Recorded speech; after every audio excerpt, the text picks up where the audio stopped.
और आइए खबरों को देखते हैं तफसील से। वजीर दिफा राजनाथ सिंह ने कहा है कि जम्मू कश्मीर से आर्टिकल 370 के खात्मे के बाद वहां पर दहशतगर्दाना वाकयात ना के बराबर हुए हैं। उन्होंने कहा है कि जम्मू कश्मीर में फौज, मकामी पुलिस, नीम फौजी दस्ते बेहतर तालमेल के साथ कार्रवाई कर रहे हैं। मरकजी हुकूमत ने कहा है कि अगस्त 2019 से कश्मीर वादी में 5161 लोगों को एहतियातन हिरासत में लिया गया है। इनमें से फिलहाल 609 लोग हिरासत में हैं, जिनमें से 218 पत्थरबाज हैं। उधर बांदीपुरा में पुलिस को एक बड़ी कामयाबी हाथ लगी है, जहां पर पुलिस ने एक OGW को गिरफ्तार किया है। बांदीपुरा के SSP ने इसकी इत्तला दी है। उन्होंने बताया है कि एक मुसद्दका इत्तला की बुनियाद पर पुलिस, फौज और CRPF ने एक मुश्तरका कार्रवाई के दौरान एक OGW को गिरफ्तार किया है, जिसकी शनाख्त मंजूर अहमद वानी के तौर पर हुई है और इसका ताल्लुक समाजी दुश्मन अनासिर से था, जिसके कब्जे से कुछ काबिल एतराज अशिया भी बरामद हुई हैं, जिस पर बाज़ाब्ता तौर पर केस दर्ज करके मजीद तहकीकात शुरू कर दी गई है। तो इस वक्त की बड़ी और अहम खबर एक मरतबा आपको फिर से बता देते हैं। दरअसल बांदीपुरा में पुलिस को एक बड़ी कामयाबी हाथ लगी है। पुलिस ने एक OGW को गिरफ्तार किया है।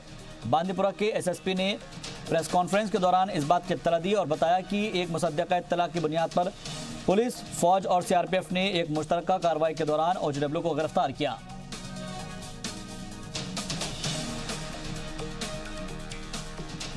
अहमद वानी जो कि सुमलर का रहने वाला है, उसको हमने अरेस्ट किया है। उसकी इन्वॉल्वमेंट जो है इंटरनेशनल एलिमेंट्स के साथ जो है प्रूव हुई है और उसको हमने इंक्रीमेटिंग मटेरियल के साथ जो है अरेस्ट किया है एक जॉइंट ऑपरेशन में, जिसमें आर्मी, पुलिस और CAPF ने जॉइंटली उसको नैब किया और अभी उससे फर्दर पूछताछ हम कर रहे हैं। वादी कश्मीर में बर्फबारी ने पिछले 60 साल के रिकॉर्ड तोड़ दिए हैं। तकरीबन 6 दहाई के बाद श्रीनगर समेत कई इलाकों में रिकॉर्ड बर्फबारी हुई है। महकमा मौसमियात के मुताबिक मगरबी हवाओं और बहरे अरब में उठे साइक्लोन के मिलने की वजह से कश्मीर और लद्दाख में बर्फबारी हुई है। लद्दाख के कारगिल के पास -7 डिग्री टेम्परेचर, जबकि गुलमर्ग में पारा -3.8 डिग्री पहुंच गया। पीर पंजाल में भी शदीद बर्फबारी हुई है। खास रिपोर्ट देखिए।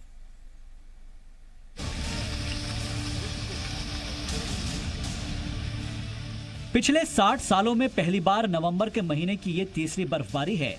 पहाड़ों से लेकर निचले इलाकों तक जहां तक नजर दौड़ाइए, सिर्फ बर्फ ही बर्फ नजर आएगी। महकमा मौसमियात की पेशनगोई एक बार फिर से सही साबित हुई। श्रीनगर में मंगल की देर रात से बारिश जारी है। बुध की शाम हल्की बर्फबारी भी हुई, जबकि ऊपरी इलाकों में सुबह से ही तेज बर्फबारी जारी रही। वादी कश्मीर के मैदानी इलाकों में हल्की से लेकर दरमियान दर्जे के बारिश कंटिन्यू चल रहा है और पहाड़ी इलाकों में मॉडरेट स्नोफॉल और चंद जगहों में तो हेवी स्नोफॉल भी रिकॉर्ड किए गए। एक बार फिर इस बर्फबारी के कारण जो है कश्मीर घाटी देश के अन्य हिस्सों से कट गई है। जम्मू कश्मीर राष्ट्रीय राजमार्ग को यातायात के लिए बंद कर दिया गया है। वहीं श्रीनगर लेह और मुगल रोड दोनों राष्ट्रीय राजमार्ग वो भी यातायात के लिए बंद है। कहीं ना कहीं आम लोगों को इन सब बातों से दिक्कत हो रही है, लेकिन जो पर्यटक यहाँ आए हैं वो बर्फबारी को देखते ही पर्यटन स्थलों का रुख कर रहे हैं और निसंदेही इस खूबसूरत मौसम का आनंद ले रहे हैं। कश्मीर का मज़ा ले रहे हैं। यहाँ पे बहुत बर्फ़ स्नो हुआ है और बहुत सारी बर्फ़ गिरी है यहाँ पे और बस बर्फ़ का एंजॉय कर रहे हैं यहाँ पे और अच्छा लग रहा है। कश्मीर आके बहुत अच्छा लगा, यहाँ पे लोगों से मिल के बहुत अच्छा लग रहा है और मैं यही बोलना चाहता हूँ सब टूरिस्ट आए यहाँ पे और घूमे यहाँ पे, बहुत अच्छा है यहाँ पे। कश्मीर हम लोग 23 को हम लोग को 4 दिन हुआ यहाँ पे आए हुए और काफ़ी अच्छा मौसम था। फर्स्ट डे हमें रेनिंग मिला और फिर हम लोग गुलमर्ग गए, सोनमर्ग गए, पहलगांव गए तो हमें बर्फ़बारी मिला। हमें सारे सीज़न एक ही मतलब टूर में हमें मिल गया तो काफ़ी अच्छा लगा यहाँ पे। वहीं कुलगाम में भी भारी बर्फबारी की वजह से दर्जाए हरारत में गिरावट दर्ज की गई है। देर रात से ही जारी बर्फबारी की वजह से लोग घरों में दुबके हुए हैं। जवाहर टनल के दोनों तरफ बर्फ की मोटी चादर बिछ चुकी है। बर्फबारी की वजह से तारीखी मुगल रोड पर आवाजाही ठप हो चुकी है। मुगल रोड पर 1 से 2 फीट तक बर्फ जमा हो गई है। शोपियां के DDC चौधरी मोहम्मद यासीन की माने तो मौसम के ठीक होते ही इंतजामिया बर्फ हटाने के काम में लग जाएगा और जल्द से जल्द इसे आमदोरफ्त के लिए खोल दिया जाएगा। तारीख को ज़िला शोपियां में फिर से बर्फ़बारी हुई काफ़ी, और इस दफ़ा हमारे टाउन एरिया और अराउंड में तकरीबन 6-7 इंच बर्फ़ पड़ी है, और हीरपुरा और सेडो वाले जो थोड़े अपर रीचेस में 1 फुट से ज़्यादा पड़ी है। इस बार हमारा स्नो क्लियरेंस ऑपरेशन बहुत ही प्रॉम्प्ट रहा, और आज सुबह 4 बजे ही हमने ये क्लियरेंस ऑपरेशन शुरू कर दिया था, and bye 10 AM we had managed to clear all the major access roads of the district. इसके साथ साथ इससे पहले हमने मुगल रोड भी क्लियर कर दी थी, और 4 दिन पहले तक उसमें बहुत ज़्यादा व्हीकल्स क्रॉस भी कर गए थे इनफॉर्मली। तकरीबन 60 गाड़ियाँ पुल से यहाँ आ गई थी, और यहाँ से भी कुछ गाड़ियाँ चली गई थी, बट ये कल की बर्फ़बारी से फिर से ब्लॉक हो गई है पीर की गली, और it will take us another 3 to 4 days to clear it again, following which traffic authorities will formally declare the road open for traffic. पहाड़ों पर बर्फबारी हो रही थी तो मैदानी इलाकों में बारिश और गरज के साथ ओले पड़ रहे थे। नवंबर के पहले हफ्ते में यूनियन टेरिटरी जम्मू कश्मीर में 7 और 8 नवंबर को शदीद बर्फबारी हुई थी। इस दौरान कश्मीर के कई इलाकों में सिर्फ 24 घंटे में 2 फीट से लेकर 4 फीट तक बर्फ गिरी। इसके बाद 11 नवंबर को वादी में फिर से मौसम बदला और पहाड़ी इलाकों में बर्फबारी तो मैदानी इलाकों में बारिश का सिलसिला 3 दिनों तक चला। महकमा मौसमियात के मुताबिक फिलहाल मौसम ऐसा ही बना रहेगा, हालांकि जुमे से मौसम में सुधार होने के इम्कान हैं। श्रीनगर से खालिद हुसैन की रिपोर्ट, जी मीडिया। तो बात हो रही है मौसम के मिजाज की। तेज बर्फबारी और बारिश की वजह से कौमी शाहराह 44 को भी गाड़ियों की आवाजाही के लिए बंद कर दिया गया, जहां पर कौमी शाहराह बंद होने से तकरीबन 2000 गाड़ियां रास्ते में फंसी हुई हैं। राजौरी पुंछ लिंक रोड और मुगल रोड भी बंद हो गया है। तेज बारिश की वजह से रामबन में हुए लैंडस्लाइड की वजह से जम्मू श्रीनगर हाईवे आमदोरफ्त के लिए बंद हो गया है, और इससे हजारों गाड़ियां जगह जगह पर फंस गई है। जम्मू में पिछले 2 दिन से बारिश और बर्फबारी हो रही है, जिसके चलते एक बार फिर से शीतलहर जो है वो दौड़ गई है। जम्मू के पहाड़ी इलाकों में बर्फबारी हो रही है। राजौरी, पुंछ, मुगल रोड जो है बर्फबारी से जो है मुगल रोड श्रीनगर घाटी के साथ उसका कनेक्शन जो है वो कट गया हुआ है। बारिश और बर्फबारी की वजह से जम्मू श्रीनगर नेशनल हाईवे फिर से बंद हो गया। लगभग 2000 के करीब वाहन जो हैं जगह जगह वो है फंसे पड़े हैं। रामबन और निहाल के बीच ही 4 जगह ऐसी हैं यहाँ पे लैंडस्लाइड की वजह से जो है हाईवे बंद हो गया है, जिससे कश्मीर घाटी को जाने वाली सप्लाईज फिर रुक गई हैं। नवंबर के महीने में इस बार जो है ये लगातार जो है 5 बार जो है बर्फबारी और बारिश हुई है। अधिकारियों का कहना है, जो रिकॉर्ड्स रखने वाले कहना है, उनका कहना है, मेट सेक्शन का भी ये कहना है कि रिकॉर्ड तोड़ बर्फबारी और बारिश जो है नवंबर के महीने में जम्मू सेक्टर में जो है जम्मू डिवीज़न में जो है वो रिकॉर्ड की गई है। ऐसा कभी पहले हुआ नहीं है। अगर हुआ है तो उनके रिकॉर्ड्स में 60 साल के रिकॉर्ड में जो है ऐसा पहली बार हो रहा है कि नवंबर के महीने में इतनी बारिश और बर्फबारी जो है वो हो रही है, जिससे आम जनजीवन अस्त व्यस्त होकर रह गया। कई लिंक रोड्स जो हैं वो कट गए हैं। पहाड़ी इलाकों में लोगों का रहना जो है उनको काफ़ी परेशानियां हो रही हैं, और उसके साथ साथ जो है कई जगहों पे जो है आसमानी बिजली गिरने की भी घटनाएं जो है वो नोटिस में आई हैं। कैमरामैन मानिक के साथ राजू केरनी, जी मीडिया, जम्मू। तो इन तस्वीरों में आप देख सकते हैं कि किस तरीके से आमदोरफ्त पर इसका सीधे तौर पर असर पड़ा है, क्योंकि अलग अलग मकामात पर जो बर्फबारी और बारिश हुई है और उसी की वजह से यहाँ पर आप देख सकते हैं कि गाड़ियों की, ट्रकों की लंबी लंबी कतारें लग गई है।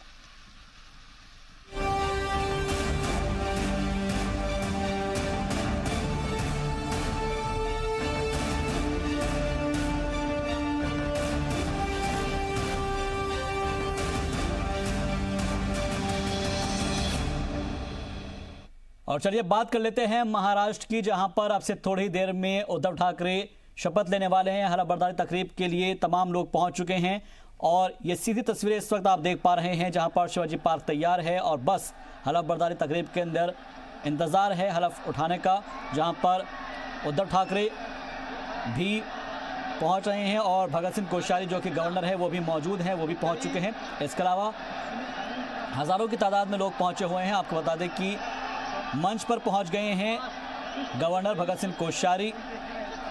बस चंद लम्हों का इंतज़ार है और उसके बाद इस हलफ बर्दारी तकरीब का, जिसका सभी को इंतज़ार है कि उद्धव ठाकरे आएंगे और यहाँ पर हलफ लेंगे।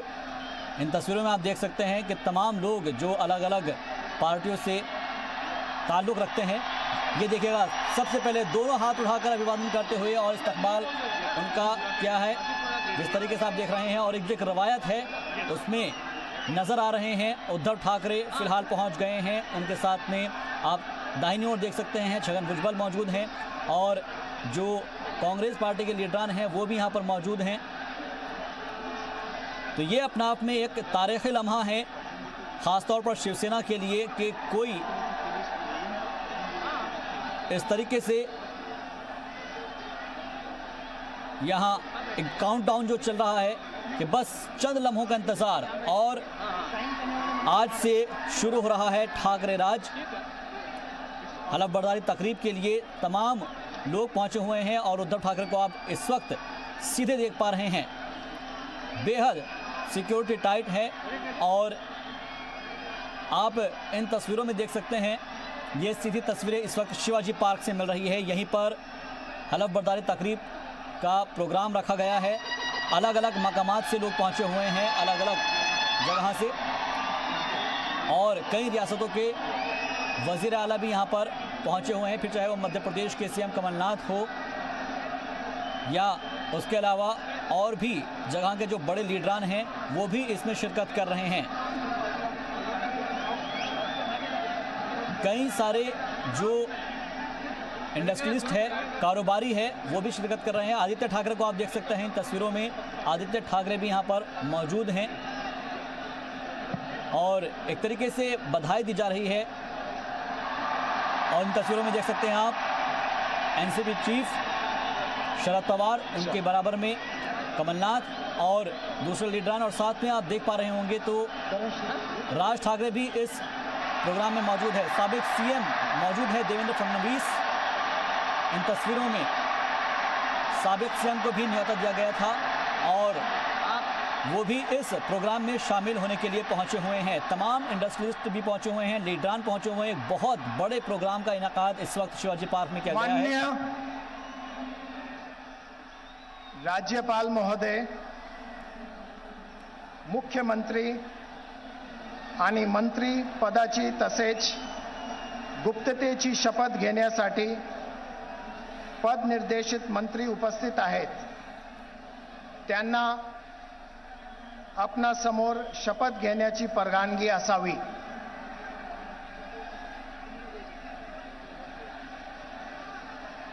माननीय मुख्यमंत्री श्री उद्धव बाळासाहेब ठाकरे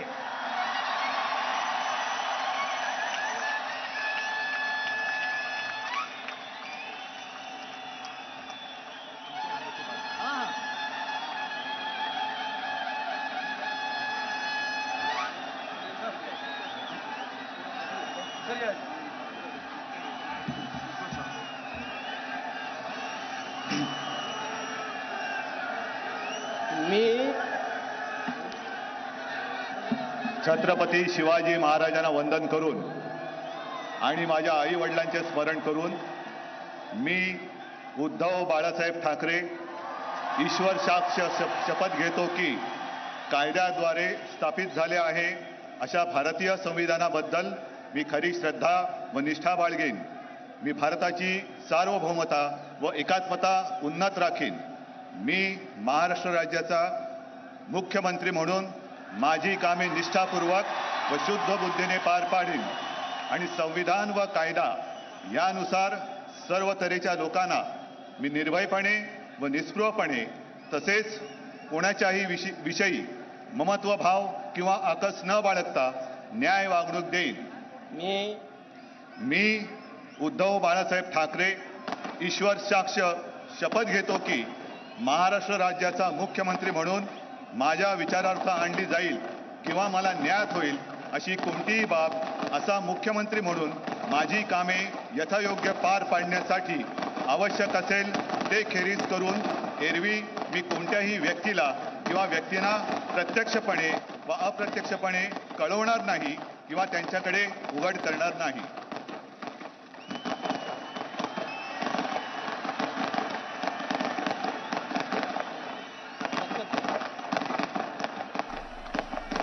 तो सीधे तौर पर आप सुन रहे थे उद्धव ठाकरे को।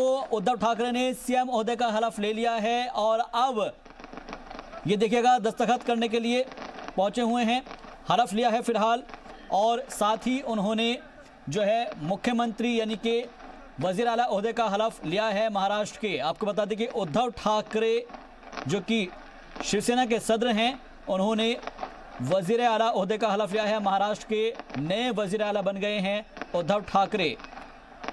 मैं उद्धव ठाकरे शपथ लेता हूं और इस तरीके से उन्होंने अपनी जो इस हलफ की शुरुआत की, जिस तरीके से अमूमन देखने को मिलता है। और साथ ही आप सुन सकते हैं कि उस वक्त जो आतिशबाजी की आवाज़ है वो भी सुनाई दे रही है। और तस्वीरों में देख सकते हैं आप मुकेश अंबानी मौजूद हैं, कारोबारी। इसके अलावा तमाम और लीडरान भी यहां पर पहुंचे हुए हैं शिरकत करने के लिए। तो उद्धव ठाकरे सीएम बन चुके हैं। महाराष्ट्र के सीएम ओहदे का उन्होंने हलफ लिया है। इस हलफ बर्दारी तकरीब के दौरान तमाम अलग अलग जो पार्टियों के लीडरान हैं वो मौजूद हैं। साबिक सीएम हैं महाराष्ट्र के, वो भी यहां पर पहुंचे हुए हैं, देवेंद्र फडणवीस। इसके अलावा मध्य प्रदेश के सीएम कमलनाथ यहां पर मौजूद है। ये देखिए हाथ जोड़कर सभी का शुक्रिया अदा करते हुए, जमीन को सजदा करते हुए वजीर आला उद्धव ठाकरे, महाराष्ट्र के वजीर आला उद्धव ठाकरे आप देख पा रहे हैं, उन्होंने वजीर आला ओहदे का हलफ लिया है। और इन तस्वीरों को आप सीधे देख पा रहे हैं जहां अब माननीय दस्तखत करते हुए मंत्री श्री एकनाथ संभाजी शिंदे और अब बुलाया गया है एकनाथ शिंदे को, जो कि वजीर ओहदे का हलफ लेंगे। उनको यहां पर हलफ के लिए बुलाया गया है। एकनाथ शिंदे पकड़ थाने में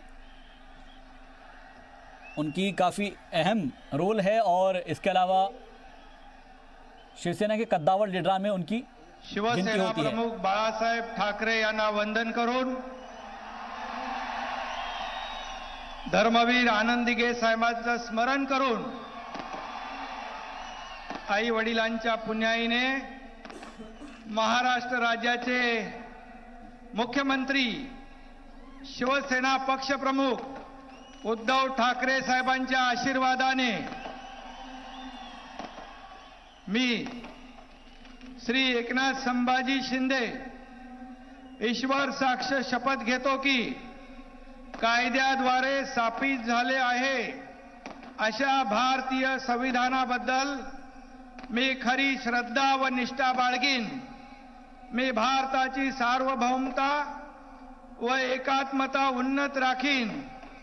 मी महाराष्ट्र राज्याचा मंत्री म्हणून माझी कामे निष्ठापूर्वक व शुद्ध बुद्धीने पार पाडीन आणि संविधान व कायदा यानुसार सर्व तऱ्हेच्या लोकांना मी निर्भयपणे व निस्पृहपणे तसेच कोणाच्याही विषयी ममत्व भाव किंवा आकस न बाळगता न्याय्य वागणूक देईन। मी श्री एकनाथ संभाजी शिंदे ईश्वर साक्ष शपथ घेतो की महाराष्ट्र राज्याचा मंत्री म्हणून माझ्या विचारार्थ आणली जाईल किंवा मला ज्ञात होईल अशी कोणतीही बाब असा मंत्री म्हणून माझी कामे यथायोग्य पार पाडण्यासाठी आवश्यक असेल ते खेरीज करून एरवी मी कोणत्याही व्यक्तीला किंवा व्यक्तींना प्रत्यक्षपणे व अप्रत्यक्षपणे कळवणार नाही किंवा त्यांच्याकडे उघड करणार नाही।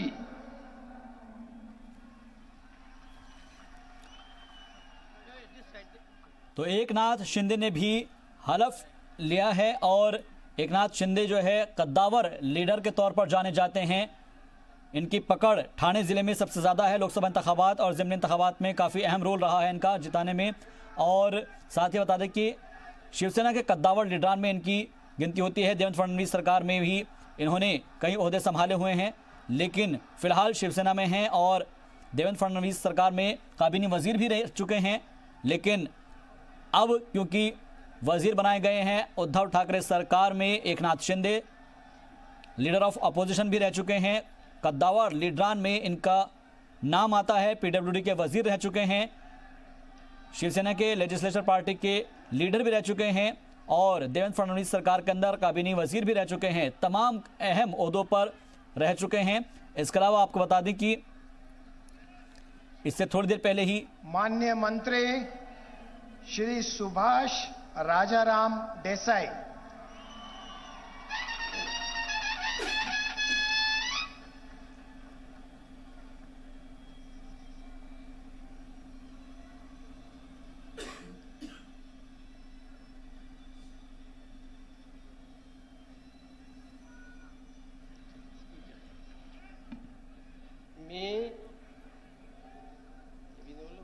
छत्रपती शिवाजी महाराज आणि शिवसेना प्रमुख बाळासाहेब ठाकरे यांना वंदन करून मी शपथ घेतो की सुभाष राजाराम देसाई ईश्वर साक्ष शपथ घेतो की कायद्याद्वारे स्थापित झाले आहे अशा भारतीय संविधानाबद्दल मी खरी श्रद्धा व निष्ठा बाळगीन।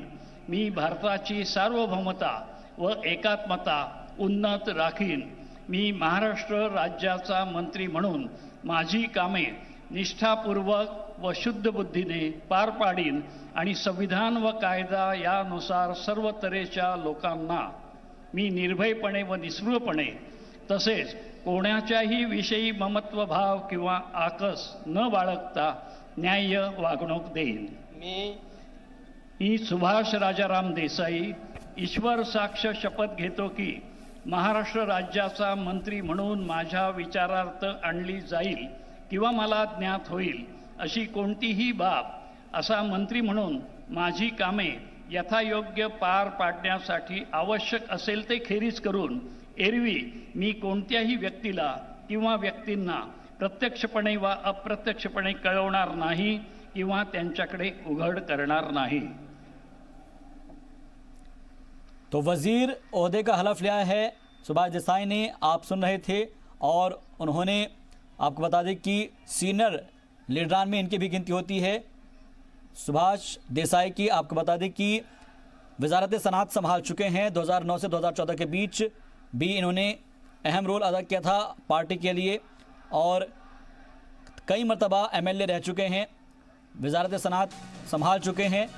तो शिवसेना की तरफ से सुभाष देसाई ने भी हलफ लिया है और 2014 में महाराष्ट्र के वजारत सनअत संभाल चुके हैं। 2009 से लेकर 2014 के बीच इन्होंने काफ़ी काम किया है, MLA रह चुके हैं। तो उद्धव ठाकरे समेत 2 वजीरों ने अभी तक हलफ लिया है।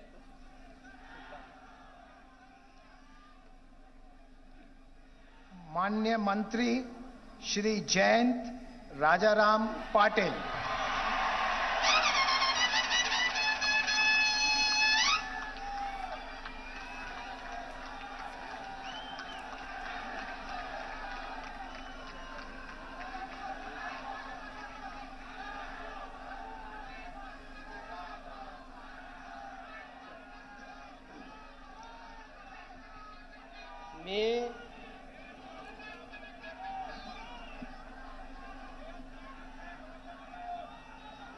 आदरणीय शरद पवार साहेबांना वंदन करून मी जयंत कुसुम राजाराम पाटील ईश्वर साक्ष शपथ घेतो की कायद्याद्वारे स्थापित झाले आहे अशा भारतीय संविधानाबद्दल मी खरी श्रद्धा व निष्ठा बाळगीन।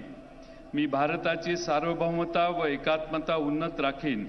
मी महाराष्ट्र राज्याचा मंत्री म्हणून माझी कामे निष्ठापूर्वक व शुद्ध बुद्धीने पार पाडीन आणि संविधान व कायदा यानुसार सर्व तऱ्हेच्या लोकांना मी निर्भयपणे व निस्पृहपणे तसेच कोणाच्याही विषयी ममत्व भाव किंवा आकस न बाळगता न्याय वागणूक देईन।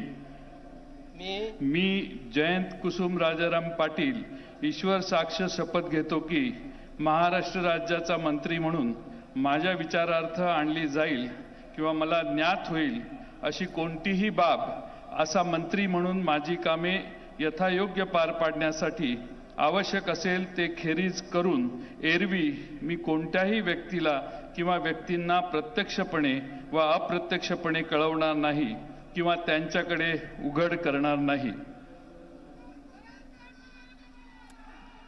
तो एनसीपी कोटे से जयंत पाटिल ने हलफ लिया है. यहां पर आपको बता दें कि काफ़ी अहम जो महकमे हैं इन्होंने संभाले हुए हैं. इसके अलावा आपको ये भी बता दें कि पृथ्वीराज चौहान सरकार के अंदर देही तरक्याती वजीर रह चुके हैं और 1999 से 2008 में कांग्रेस एनसीपी सरकार के अंदर वजीर रह चुके हैं.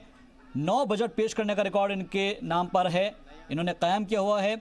और आपको बता दें कि जयंत पाटिल का शरद पवार के साथ बेहद पुराना ताल्लुक रहा है. इस्लामपुर बालवा सीट से ये आते हैं. पृथ्वीराज चौहान सरकार के अंदर इन्होंने वजीर का ओहदा संभाला था और एक बार फिर से ये वजीर बनाए गए हैं.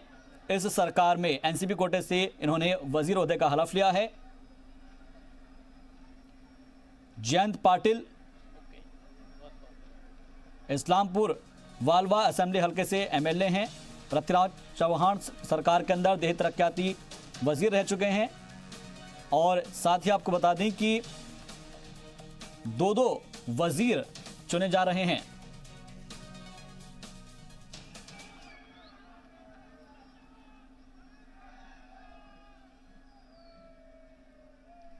माननीय मंत्री श्री छगन चंद्रकांत भुजबल